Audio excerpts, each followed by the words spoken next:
Je retiens de Sedan forcément, comme tu as dit, le titre de champion du monde, mais au-delà de ça, voilà, pour moi c'était un peu une première vraie expérience, je dirais, en tant que coach. Bon, je l'avais été déjà à l'époque, j'étais joueur, mais quand je ne jouais pas, je coachais mes coéquipiers. Voilà, là c'est un peu différent parce que j'avais vraiment ce rôle pour la première fois officiellement, j'ai envie de dire. Et voilà, c'est une très bonne expérience pendant 2 ans. En plus, du coup, j'ai eu la chance de gérer plusieurs joueurs. Donc voilà, ça fait un peu plus d'expérience. Les joueurs sont très différents, il faut les gérer parfois différemment. Donc c'était très cool. Et non, puis beaucoup de chance surtout d'être avec Fab qui a beaucoup d'expérience dans le milieu du management de joueurs. Et voilà, j'ai beaucoup appris, je pense avec lui. Ouais.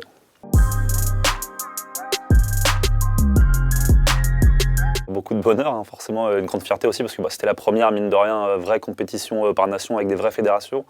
Donc voilà, on sera toujours les premiers, donc ça c'est une première chose. Mais bon, maintenant on est plus dans la phase où voilà, on pense peut-être un peu à la deuxième qui va arriver très vite. Et voilà, on commence à réfléchir comment on va se préparer, comment on va choisir nos joueurs. Donc voilà, on est un peu dans cette phase-là, mais on a hâte d'y être en tout cas et de pourquoi pas faire le doublé qui serait le premier doublé également. Donc voilà, si on peut rentrer dans l'histoire, autant rentrer jusqu'au bout.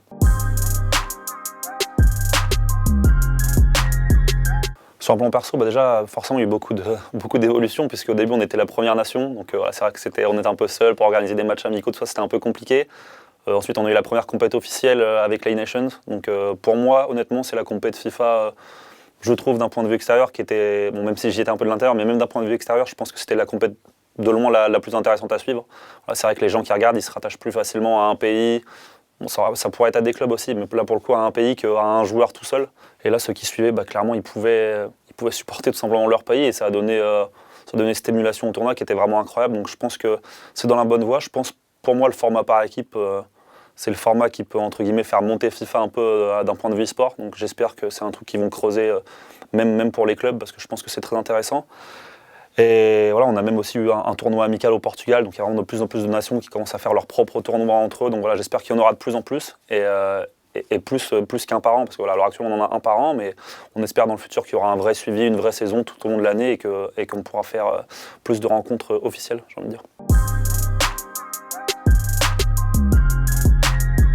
Concernant la suite, je pense que je ne vais pas changer radicalement ce que Fab a fait parce que je pense que ce qu'il a fait, il l'a très bien fait. Donc voilà, je vais essayer d'être dans sa continuité, d'apprendre peut-être de son côté management, où voilà, il est beaucoup plus fort que moi là-dedans, et de me servir moi de mon côté, de mon expérience, je dirais sportive, de ma connaissance du jeu, où voilà, je pense que là pour le coup, je suis peut-être un petit peu au-dessus de lui. Désolé, je me permets Fabien.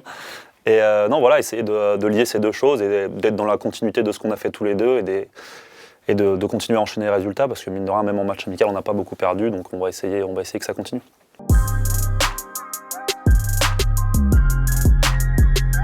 Ça arrive très vite la première échéance, donc ça sera à Clairefontaine, donc le 28, 29, 30 janvier. Donc voilà, on aura 16 joueurs comme les 2 dernières années que je vais sélectionner. Un tournoi sportif où les joueurs pourront gagner leur place et il y aura une partie choix où voilà, il faudra choisir moi-même en accord avec la Fédé, etc. Donc ça va être compliqué, mais on a hâte d'y être et je pense que les joueurs aussi, voilà, les 16 qui auront la chance d'y aller, voilà, aller à Clairefontaine. En plus, il y aura forcément des gens qui y seront déjà allés puisqu'ils ont été là les 2 années précédentes, mais il y aura aussi des petits nouveaux. Donc voilà, on a hâte d'y être et de partager ce moment avec les 16.